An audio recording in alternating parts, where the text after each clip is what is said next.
I want to hear cannons. Downfield, pull up, ball to the 5, touchdown Tampa Bay. Mike Evans does it again. Fire the cannons, Bucs. It's first and goal. That's picked off. That's picked off. And who else? Rondé Barber. And the Tampa Bay Buccaneers may ride to the Super Bowl with that one. Third down, 18. Dropping Gannon, looking Gannon. Those up with the head. Intercepted. 30. Derek Brooks 30. Brooks to the 25. 20. Derek Brooks all the way. There it is. The dagger's in. We're going to win the Super Bowl. And there the cannons go. Fire them. Keep on firing them. Keep on firing them. Hello and welcome back, Bucs fans, to a brand new edition of the Cannon Fire podcast live on YouTube today. I'm your host, as always, Rhett Matthew, joined alongside me, my good buddy and co-host from BucsNation.com, Evan Wanish. Live on YouTube today to discuss some, I guess, breaking news. It's kind of a nothing burger, but it's one of those offseason developments that I think is going to be important in discussing the blueprint for what this Buccaneers offseason is going to look like. So there was a report that floated around the internet this morning from Jordan Schultz, and it said, the Tampa Bay Buccaneers had a soft deadline today to get an extension done with Pro Bowl wide receiver Mike Evans, but both sides remain far apart. Tampa Bay is set to take on a $7.4 million in dead money for 2024 by not getting a deal done today. Now, this, a direct quote from Greg Allman as well, just to follow up. The expiring contracts for both Mike Evans and Baker Mayfield will void today, leaving a combined $14.5 million in dead money counting against the Bucs in the 2024 salary cap. Signing new deals with either of those guys would have kept some of that dead money in future seasons, but this move was expected. Also, just an update on the dead cap situation as well.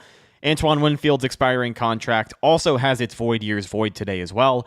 The Bucs converted $2 million in base salary to a bonus last year to create cap space, so he will now count $1.6 million against 2024 cap in dead money. Even if he re-signs later with Mayfield and Evans, that is a combined $16.1 million in dead money. Evan, we are here today to mostly talk about the Mike Evans thing. We've also got some coaching updates for you guys. We'll get to that here in a second. But this is almost par for the course, right? I think the idea that Mike Evans was going to ultimately hit free agency, see what teams were ready to offer them, and then report back to Tampa Bay to see if they could match that offer. This is just kind of one of those things setting that in motion that a lot of us knew was going to be coming at some point. Yeah. I do think, and look, George Schultz is a good reporter. He does good work. I don't, doubt his reporting at all, right? I don't doubt that. But I will say that I do think the wording is what's throwing a little people off, and I think that's what's getting people a little worried. The far apart, just, that wording, right? And Diana Rossini, I actually think, had a really good tweet on the situation, and I think sort of provides a little bit more context, and I think is sort of, I would like to use a different word other than accurate, but I'm going to use a little bit more accurate for what the situation is. She said, today is the day that could save the Bucs some money by re-signing all-pro wide receiver Mike Evans. However, that deal won't happen today. Look for the two sides to continue to negotiate in good faith as they work towards the start of free agency. Sounds a lot different, right? That sounds a lot different than what Jordan Schultz said. So, I would trust Diana Rossini there. And I mean, trust Jordan Schultz as well. But I'm not sure if they're far apart. I just think that's maybe a little bit of poor wording there. But again, I'm sure he might have heard that from somewhere, but there was clearly, some pushback there. I will say for fans that are, a little bit upset that they didn't get a deal done today or, not going to, why?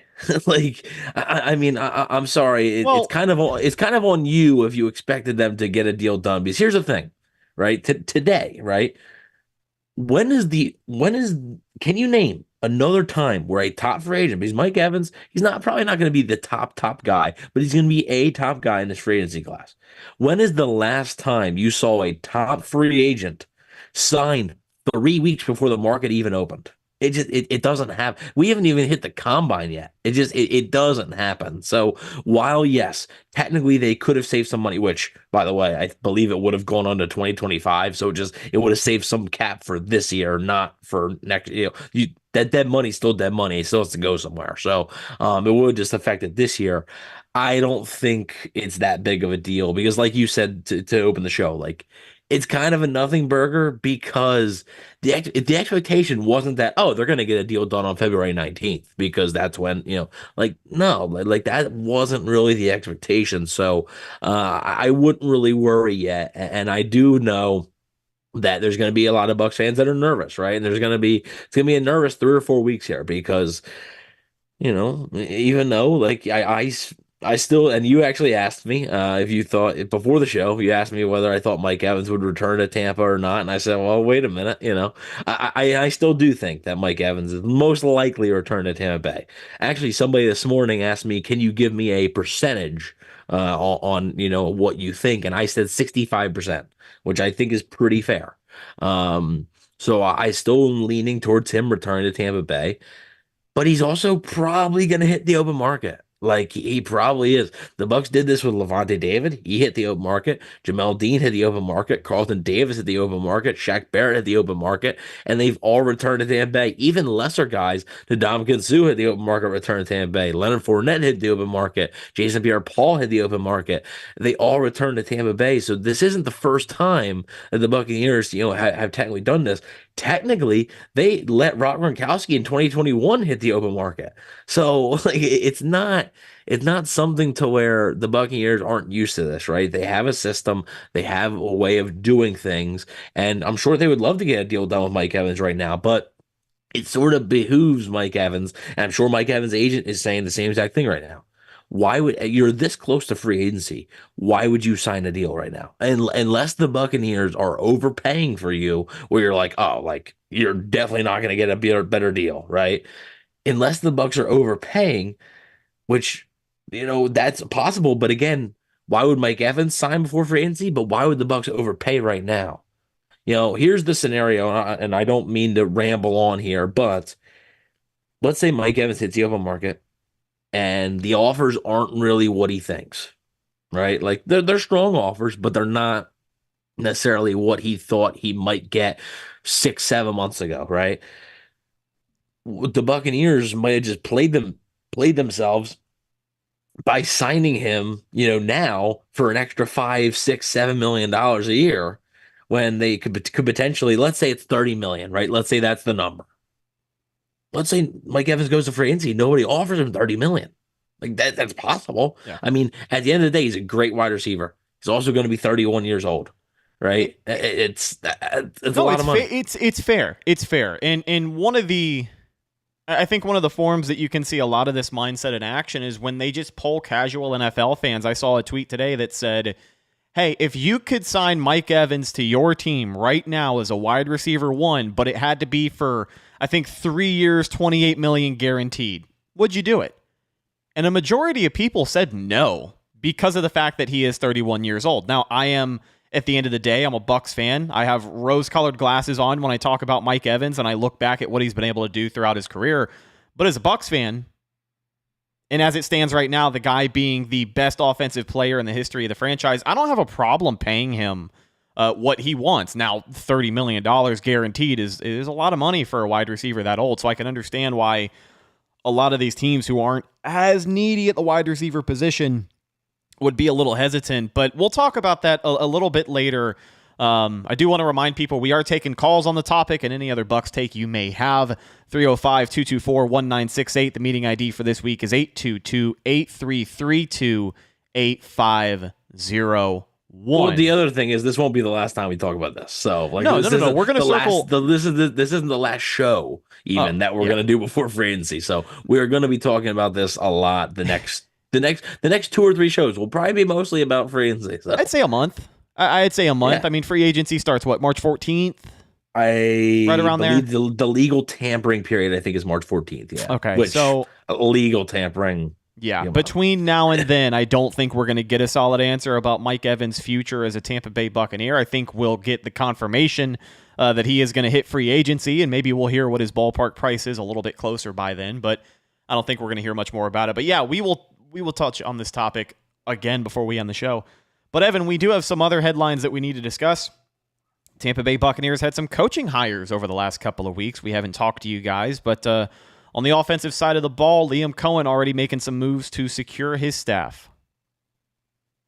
Yeah, he has. Obviously, since we last talked, the Buccaneers have actually had a few departures. Harold Goodwin, Joe Gilbert left for Carolina, actually, to join Dave Canales in Carolina there. So the Buccaneers had a few more coaching, vacancies to fill. Keith Armstrong actually retired. So then just instead of an offensive coordinator, they had, and Brad Idzik obviously went to Carolina to be their offensive coordinator. So they had a wide receivers coach to fill. They had a special teams coordinator to fill. They had an offensive line coach to fill.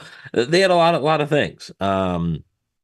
So yeah, I do think that, there was a lot more, I think, than maybe the Bucs expected. But again, that's kind of, what happens there. But they have hired Brian Pachucci as the assistant offensive line coach. So there's one hire there. And then I think the big one, and it's not, big, it's a wide receivers coach, but Georgia's wide receivers coach and pass game coordinator Brian McClendon joined the Bucs as their wide receivers coach. So he's a guy who has only been in the college ranks. He's never been in the NFL, but he is highly regarded. So we know Georgia has had a great football team the last few years. So hopefully he can come in and make an impact. But again, it's a wide receivers coach, but the Buccaneers are filling out that staff pretty nicely. I will say one of the exciting prospects of some of these college guys is just the connections they have. I mean, you talked about him being on the Georgia coaching staff, and they've obviously been what they've been.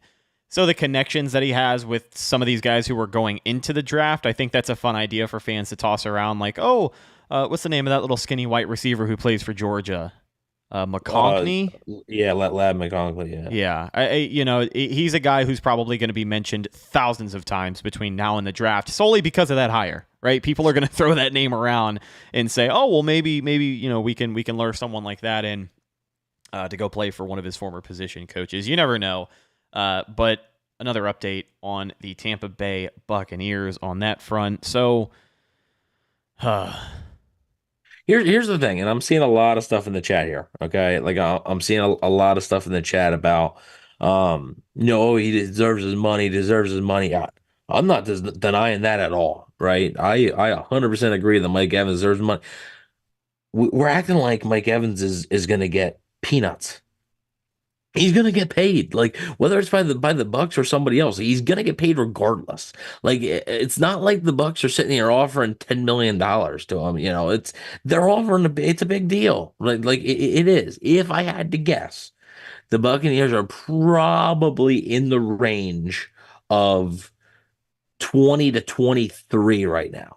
Okay, 20 to 23 million, and Mike Evans is probably more in like the 27 to 30 million. That's what I would guess. What does that mean? Means I think they're probably going to be able to settle around $25 million, and I don't know that for sure. That's not sourced or anything, but it's just, what I think, could happen. I do think Mike Evans is going to return, but he's also going to hit the open market. It's just sort of how it is. And like I said, at this point, it does not make any sense for Mike Evans to not hit the open market. He's made it this far. Luke Easterling actually has had, and I don't mean to bring up all these tweets, but it's like they're really good. Luke Easterling, somebody asked him, said, "This is why the Bucs should re-sign him now." Okay. Luke Easterling said it's not that simple. I'm sure Mike's agent is well aware that a team like Houston might hand him a massive deal and would therefore make the Bucs well aware of it too. TB can't afford to bid against themselves now instead of waiting to see what his actual market will be. Comes back to the thing of what I'm saying. If the Bucs are just here, they have no idea what his market is. They could be paying well above market value right now. They don't know what other teams are planning to offer Mike Evans. And by the way, the market for Mike Evans is going to be pretty specific to me. It's not like a T. Higgins, right? I think teams like the Titans, the Panthers, I mean, the Bengals will obviously have interest in re-signing him. T. Higgins is one guy. To me, Mike Evans is a very unique situation because he's 31 years old, right? He has his Super Bowl ring. He's made a ton of money in his career, right? Now, not only he wants to make money, but also he wants to go a shot, a chance to win, right? A place where he feels he has an opportunity to win. So that's why that cuts it down, right? And because it cuts it down, the best teams in the NFL are usually the ones with not a ton of cap space because they have to pay good players. So that cuts it down even further. So I think when you're looking at suitors, I think you're looking at three. Okay, obviously Tampa Bay, right? Tampa Bay is going to be one of them.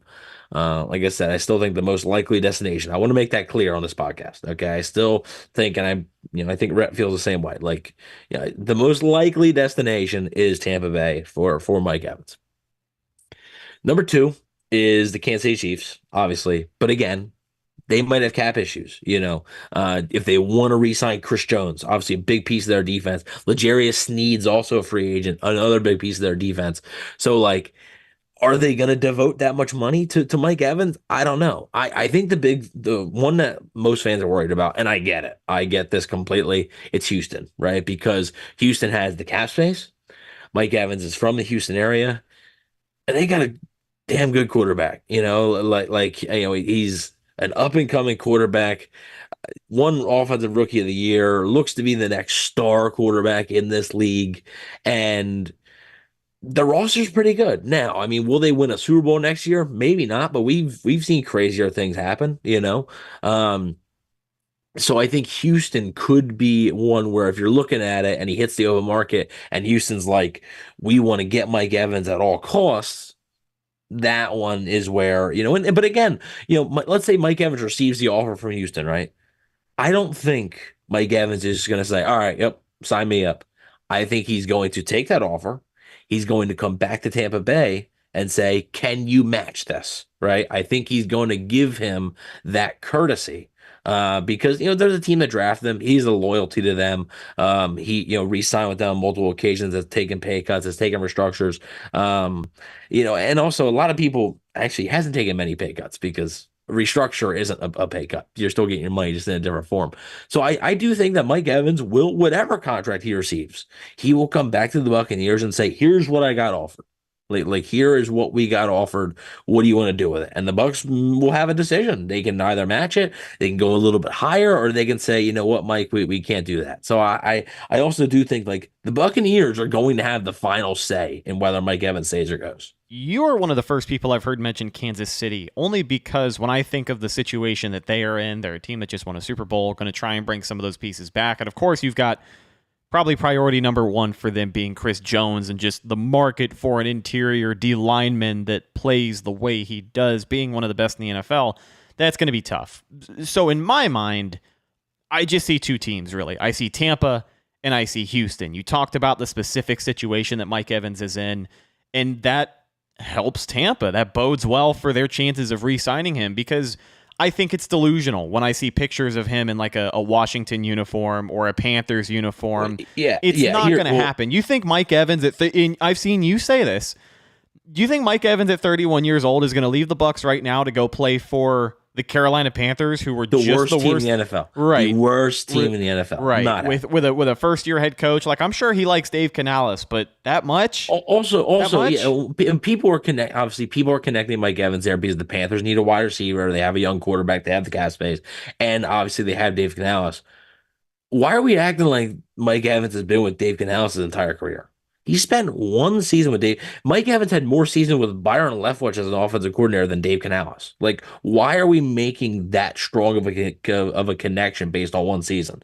Al Bundy in the chat says Titans and Pats. They have the cap space and they want to draft a QB, so they need a wide receiver for their young QB. Which one of those teams is winning? Why would Mike Evans go to either one of those teams? I don't see it. So that's why I think. I just think that the market is very unique for Mike Evans. And a lot of people say, well, he's going to be a top free agent. He's 31. He's going to be 31. And like I said, he's probably a guy who Carolina or New England or Tennessee, if they come calling, he'll listen. but like he's probably not going to be looking to go there unless they massively overpay.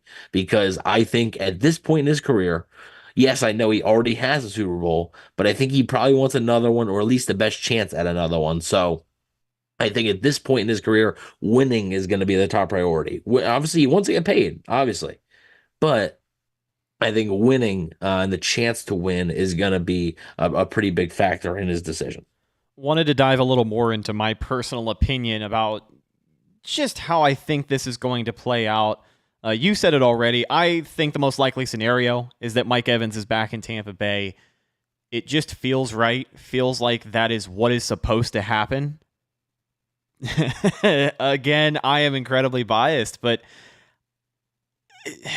I know it's a business. I know it's a business, but I don't know if I will personally be able to forgive this franchise if they just show Mike Evans the door. I mean, this guy at this point in his career. Will you understand it a little bit more if he signs for $32 million a year? I guess. I mean, are you just I don't think he's going to sign for $32 million. Are you just you're just willing to have the check there and say, "Hey, Mike, our signature's on this. Write whatever you need in it." And I'm normally not the kind of guy who's going to be upset at a player going to get his money. Like, that's not the point. I'm not upset that he wants to be paid a lot of money. And I also understand that the Bucs are in a little bit of I also understand that the Bucs are in a little bit of a spending crunch. But I just think they owe it to him. Like, I know it sounds ridiculous, and I know at the end of the day that's not how it works, which is why this is the fan in me speaking out about this particular topic, and that's also why I saved it for the second half of the podcast. But yeah, I think personally, being a Super Bowl champion with the franchise that drafted him, not a lot of Bucs get that opportunity. A lot of the new age guys have, and that's awesome. But Mike Evans, like, he's seen it all. He has had the full Buccaneer experience. His rookie season, they went 2-14. He won a Super Bowl with the team. He is statistically a leader in pretty much every single receiving category the Bucs have. He is, undisputedly, he is the best offensive player in franchise history. I know people are going to nickel and dime about Tom Brady, but those are casuals. I don't need to hear it from those people. Brady played 3 seasons. That's what I'm saying. Brady, sure, offensive player overall, sure, it's Brady, but in a Buccaneers uniform, Jason Light. Also, it's not Mike Evans. You say offensive player. Mike Evans is close to being the best player, period. For this team. Yeah, maybe top 5 all time. Top 5 all time. When I toss around a lot of those top 5 Bucs of all time, I think about Derek Brooks, I think about Leroy Selman, I think about Rondé Barber. Me personally, Sapp is... I would put Mike Evans above Warren Sapp. I know Warren Sapp was super dominant at his position, and I think something that helps him is that, there were a couple of years where he was the most dominant defensive tackle in the NFL. Yeah. I don't know if there's ever been a stretch of Mike Evans' career where we could say he was the most dominant wide receiver in the NFL. But he was the most consistent. So far, he has played his entire career here, which has been longer than the amount of time that Sapp spent here. I really feel like this team, it would be a huge middle finger to what Mike Evans has done for the history of the franchise to not give him what he's ultimately worth. I don't know if it's the contract length. I understand maybe it's the guaranteed money. Maybe it's the salary more so. North of 30 is scary when you're 31. I totally get it. He's made it clear that he wants Cooper Kupp money. He's not going to get that, which I think ultimately helps the Bucs. But I mean, I don't know what I'll come on here and say if he ends up getting paid $32 million a year. I don't think he does at the end of the day. But if we're talking about the Bucs missing out on Mike Evans because they don't want to pay him $30 million a year instead of $26 or $27 million a year, I think that's going to be really disappointing. Yeah, I mean, I do think you mentioned the years thing could be interesting. And that could be... I don't think Mike Evans wants to play, much longer. I think he stay at that. Like, he's not going to be this guy who's going to be playing until he's 38, 39 years old. He's not going to be like a Larry Fitzgerald, But I also think, what if the Bucs are looking at a 3-year deal or so, but Mike Evans is looking at like a 4 or 5-year deal, and then you're like, man, like, we're going to be paying you $30 million when you're 36. Like, there's a lot of wear and tear on a wide receiver's body. Like, you're already not the fastest guy, and the speed's going to be one of the first things to go. Like, we sort of saw, and I'm not saying they're the same exact player, just build wise, they are very similar. We saw what Vincent Jackson was like towards the end of his career, right? God rest his soul, but he wasn't as effective, right? Wasn't as Because explosive. yeah, He wasn't as featured of an item. his body, his agility just wasn't the same. It just wasn't. Um, so we will definitely see. I do think Mike Evans will be back. Greg Allman also had a very good tweet replying to somebody. If not the person said if not the Bucs, the most likely destination would be Houston. Home, young, talented QB, ton of cap space, and a strong coaching staff. He said Greg Allman said I tend to agree. Houston make a lot of sense for Evans for the reasons mentioned, though I still think it's more likely he stays in Tampa. So I mean, this isn't just our opinion that he's staying in Tampa. Greg Allman. He's been around the Bucks beat for a long time. One of the best Bucks reporters out there. And I'm not saying that's sources. That's his opinion too. That Mike Evans is probably staying in Tampa. I understand that a lot of fans are going to be nervous. I get it, right? There's going to be a lot of nervous times for Bucks fans right now, right? I had the same dude I think that asked me about the percentage said like I'm getting a little scared here. Like I get it, right? Because he is such an important player. He is such an important piece. This would basically be like if Tom Brady were entered free agency, right? Yeah, this is basically, after like I feel like in New England it was sort of that time, but let's say you rewind 10 years, right? And New England fans are sitting there and Tom Brady's about to enter free agency. You're like, oh, like it's nervous times. And I get it. I completely do. And unfortunately, I don't think the Buccaneers are going to make it easy on you because I do think that he's going to hit the open market. Um, but ultimately, I don't think he's going to go anywhere. Now, would it shock me if he did? No, because again, when you get that open market, anything can happen. I mean, anything. There could be a team that we're not even mentioning right now that is like, we love Mike Evans. We need Mike Evans. We are going to get Mike Evans, and the Bucks might look at it and be like, wow, okay, yeah, nothing we can really do, right? Like, got to pay, Baker, got to pay Winfield, got to pay David, got to pay. You also got to sign other guys too for your team, right? So I do think it'll be interesting. It'll be interesting conversation. I don't really want to get into what, and we can get into this maybe in another episode here before free agency of what the Bucks options could be if Mike Evans were to depart, because I would imagine, right? If Mike Evans were to leave, wide receiver, it's not number one, probably. It's probably not the number one need, but it shoots up there, right? It definitely shoots up to a top 5 need. Because I just don't think you can go into the season with Trey Palmer as your wide receiver too. I just don't really think you're setting yourself up for success there, as much as I like Trey Palmer. But we will see. I do think that. Yeah, here's the thing that I keep coming back to. And again, I don't mean to keep rambling on. It's just, haven't done a pod in a while, and this is like the return of our off-season content. So yeah, got a lot to say. I get it. hopefully you guys have enjoyed the videos, by the way. We're not quite done with them. And we also have a little surprise video that'll be out soon. It's a little bit of a break from the position review. So, but I think a lot of people are like, well, the Baker thing, right? Like he wants to know what quarterback he's playing with. And if Baker's back, then that'll increase the chances of Mike Evans being back. Every indication, everybody that I've heard talk about it, basically talked about it at the Super Bowl media thing.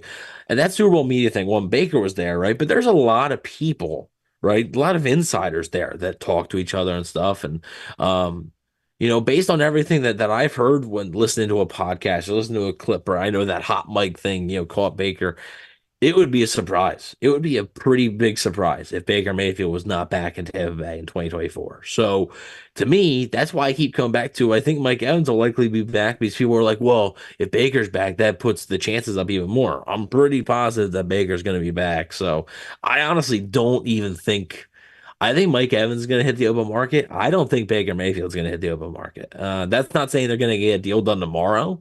It still will be probably a few days before free agency, but I don't think he's even hitting the market. So I think he's back, and then I think that will just increase the chances of Mike Evans. I think he'll be one of the first quarterback dominoes to fall. When you look at pending free agents, guys awaiting deals, looking to get re-signed or potentially get signed elsewhere, I think it'll be one of those reports where a couple of days before the start of free agency, before the start of the legal tampering period, you'll hear something about how they have agreed to terms with Baker Mayfield, and he'll be set to re-sign. That's what I think is going to happen. But I'm glad you brought up Baker while we are talking about contract details with Mike Evans. Wanted to get your 2 cents on this before we wrap this thing up. Potential Baker Mayfield contract details revealed by NFL Insider. It's a little bit of a dramatic title, but it kind of gives you the gist of what we're about to read. NFL Insider Jonathan Jones broke down what a potential deal for Baker Mayfield could look like based on what he's been hearing from league sources. Of course, nothing is official, nor have the Bucs extended an offer, but when they do, Jones believes it will be somewhere in the neighborhood of 3 years, $75 million. It also sounds like the Bucs have the inside track to re-sign Baker, something that became a common refrain during Super Bowl Media Week. Here's the quote.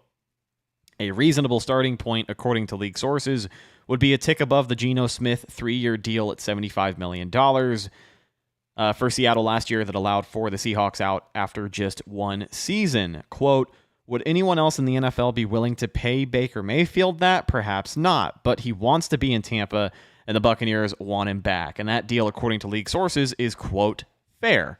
So 3 years, $75 million. I feel like we've said that a whole lot here on the show. Yeah, I mean, towards the end of the season when we talked about what contract for Baker would look like, I think that was most people's assumption was maybe a little bit north of 30 on the high end, but a lot of people projected a 2-3 year deal worth about $25 million a year. So what are your thoughts on this? How do you ultimately see this shaken out? Well, yeah, with that deal, potentially having an out after year one or after year two, so they're not saddled up. Right. It's not like if things go south, because again, Baker Mayfield had a great year, but you also have to acknowledge that you don't quite know, you don't quite know, because Baker Mayfield, one of the reasons he's in Tampa is because of some inconsistent plays. You don't quite know. I think like, is Geno Smith's going to be in Seattle, this year, but will he be in Seattle next year? Probably not. Like, I don't think he's going to see that whole 3-year deal, to be honest with you. So it could be the case of Baker Mayfield, could not be. Hopefully it's not, because that means, that if it's not, that means that Baker Mayfield's doing well enough. But I do think, 3 years, $75 million, that's pretty. I mean, that's sort of, I think realistically, the best case scenario for the Bucs. I just don't. The talk of 30, he could get over 30, that made me cringe a little bit. Because even though there could be potential outs, right? And I understand the market, and everybody's like, oh, well, the Daniel Jones contract. Daniel Jones got 40 million. Okay, just because Daniel Jones got it, that doesn't make it a good contract. Like everybody says, well, Daniel Jones got it, so Baker can get it. That doesn't make that a good contract. So like that would be a bad deal. So I do think it's going to be a little bit above that 3 years, 75 million. I think it might be maybe 3 years, maybe like 85 million, which, doing quick math here, that's a little over 28 a year. I could see it being something like that, just because, cap going up and everything. So, but yeah, I do think Baker Mayfield will be back, and that deal, I think, with an out after year one or year two, it makes a lot of sense I think, for both sides. Well, just like you mentioned in the Mike Evans thing, the implications of the market. Well, at the end of the day, the market may be this, but the situation for a lot of teams is this. So when you're Baker Mayfield, who fills the role of a very specific quarterback, maybe there's not a lot of teams who are looking for that, who have the cap space to pay him north of $30 million a year. So, it's kind of one of those things where you have to wait for push to become shove, and then you ultimately see what you're working with, which as far as Baker Mayfield's market value and Mike Evans' market value, as we talked about for much of the show, the Bucs just have to wait and see. Yeah, for sure. And, I understand. Like, I get it. I get people's people's want to bring Baker back, but I also get people's sort of nervousness or apprehension to bring Baker back Yeah, it's all fair. because it's a little bit bigger than the 1 year, $4 million deal he signed this past offseason. I think even the biggest, Baker hater, I guess you could say, or Baker crybaby, could I say? But I think even like the not so big fans of Baker would still be like, yeah, sure, let's do another 1 year deal for $4 million. Like, sure.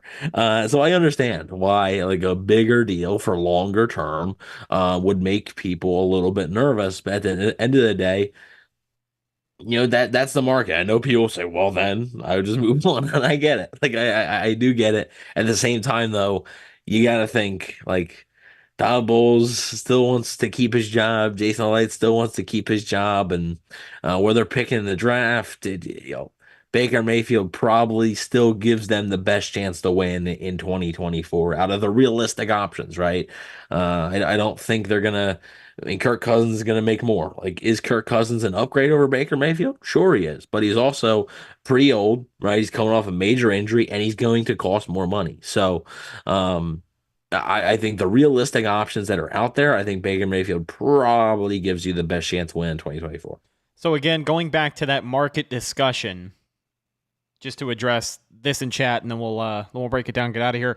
So Al Bundy says, Baker isn't going to sign for $25 million. In the middle of 2023, I thought Baker around $27 million, but he won a playoff game. He is going to demand over $30 million. I think he will sign for $33 million per year for 3 years with an out after 2 years. Now, does this just circle back to the... I could see something similar, sure. Right. Now, does this just kind of circle back to the point we had made about, well, the market says that he is favored to get north of $30 million, but how many teams are readily able to give him north of $30 million right now? If nobody's offering that, if there's not, and the Bucs are the only team handing him a contract worth north of $26 million a year, I mean, it's going to be hard for him to take a look at the grass potentially being greener somewhere else, especially a guy that has lacked consistency these last couple of years. And listen, don't get it twisted. Like I said it during the season, I'll say it right now. I'm still a big Baker fan. I want the guy to come back. I don't give a shit if he signs for 25 mil or if he signs for 33 mil. It's not going to affect me or my bottom line personally. Like I'd like to see him get his money, I'm not afraid of the Bucs investing in Baker at this stage of the game. It is what it is. I know you definitely feel a little bit differently than I do, but that's what makes good conversation on this here podcast. But I do think you just have to look at the other quarterback needy teams and exactly how much spending money they're going to have, and also what their priority list looks like. There's a team like New England who has spending money and has a priority list as long as anyone else in the league. But where are they going to start? Where do they start with that new head coach? That's another thing too. New head coach. And also, New England has the third overall pick. I know the thought process would be, sign Baker and, you draft Marvin Harrison Jr. at third overall, but I don't know. I'd probably just rather start with my franchise quarterback at number 3 rather than sign Baker Mayfield, to be honest with you. New England is New England was kind of a team I threw out as a random example. Well, no, because I mean that was rumored because obviously they hired Alex Van Pelt as their offensive coordinator, and he was offensive coordinator for Baker, and so I know it's going to be a lot of divisive and torn opinions, I guess. There's going to be it's a polarizing thing, right? He's a polarizing player. As with any quarterback. I mean, the only time this fan base has ever gotten along about the quarterback was with Tom Brady, because who can argue against TB12 as your starting quarterback? Not a lot of people can. And even then, right when they signed Brady, there was a lot that were like, he's washed. There were some there like there was a lot of, there wasn't many like middle people, right? It was either this is the great, he's going to win MVP, or it's going to be he's washed. And I get it. There was definitely some concern there. There's going to be some concern with signing Baker Mayfield, like there is. At the same time, though, probably again, like I said, what is best for them to win in 2024? Whether you hate it or you like it, it's probably Baker Mayfield. Like it probably is. So that's why I do think it's probably the most likely outcome. And then in turn,